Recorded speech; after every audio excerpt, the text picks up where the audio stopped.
So many of my clients, one of their statements is, I didn't know Satan could do that. I didn't know he could talk to you that way. I didn't know he could influence you that way. And so what keeps me motivated is to keep clarifying and revealing so that when I'm talking to people, they don't feel like they're going through this battleground blindfolded. If you know the enemy and know yourself, you need not fear the result of 100 battles. What most of our church leaders and scientific leaders offer is helping us to know ourselves better and helping us to get to know the divine power that we have access to. And so, because you're already receiving a lot of the information on knowing who's on your team and knowing more about yourself, this is what I hope to add to that, is to help you know your enemy. And if you haven't figured this out yet, one of his main strategies is to distort your view of yourself so that you're not quite sure what's going on for you. Part two of this, if you know yourself but not the enemy, for every victory gained, you will also suffer a defeat.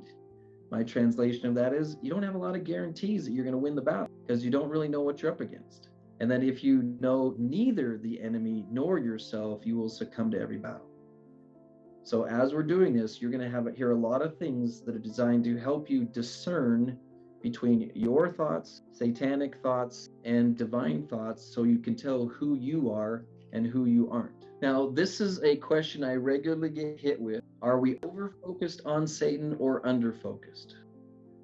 One of the techniques that we're not going to focus on today is what I might call the pendulum swing satanic technique, where he doesn't care whether you're over-focused or under-focused as long as you're not accurately focused. So he'll work one person into becoming less interested and another person into becoming obsessed with it. It's highly important that if you're paying attention to something, you don't go either direction.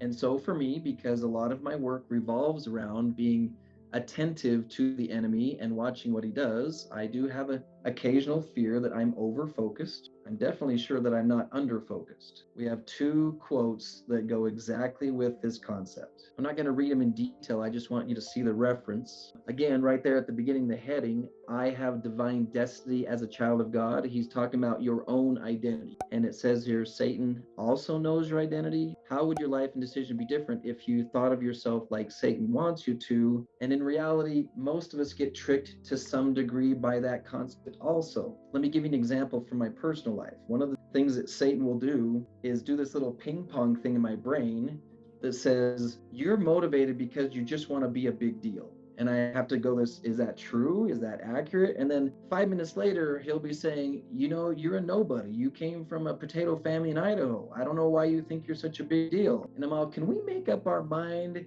Am I dealing with this issue over here? Am I dealing with that issue over there? And as I've got no Satan, I don't care which one it is, as long as I can mess you up one way or the other. Tuesday night, I did a meeting, bishop council meeting. One of the bishops said, tell us about triggers. We've heard about triggers. How can we keep our people from experiencing triggers? And I said, okay, let's remember something, that we're men. We have been men for a long time. It's highly likely that Satan will tempt us with things outside of our value system.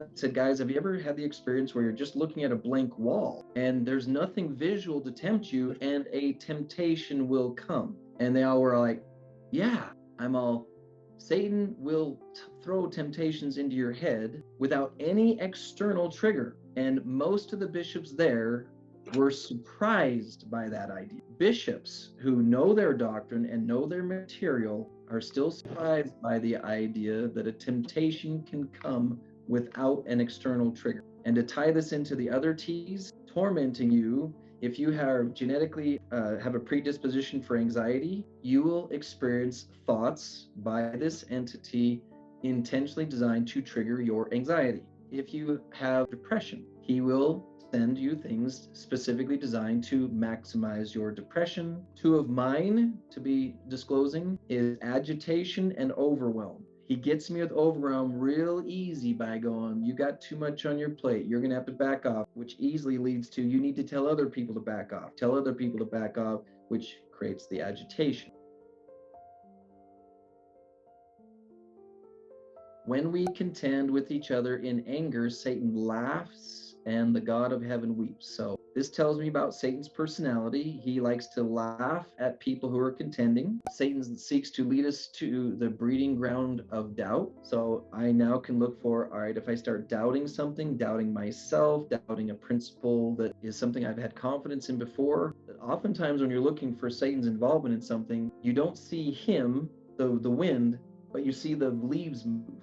So in this example here, if you start to feel the sensation of doubt growing on something that you once had confidence in, you can rewind a little bit and start looking for how he was breathing on that, how he was blowing on it. Like, what role did Satan play in bringing this doubt into my head? Same with this one.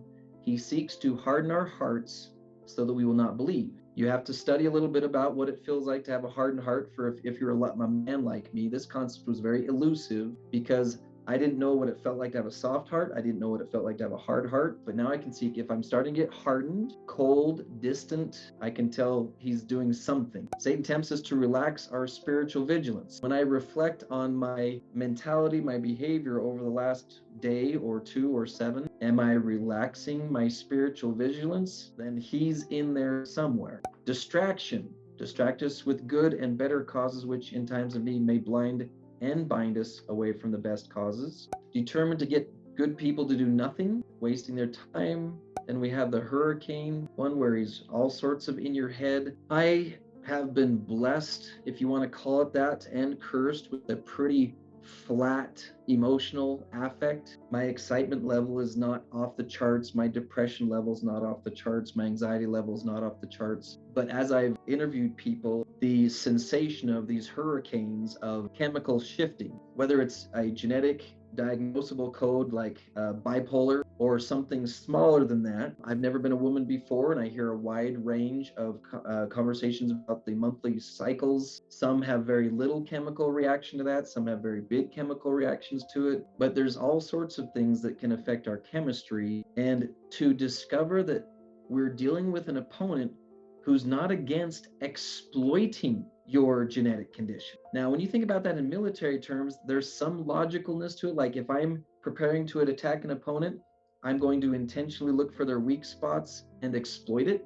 So as we're going through this, knowing yourself and knowing your enemy, learning how to take your weak spots and not take them personally. Like, that's just my weak spot. That's a spot he's likely to exploit. Watching football, watching sports, when you're players, we don't have any really strong tall guys. We only have really good short guys. Do you think your opponent's going to try to exploit that? Absolutely.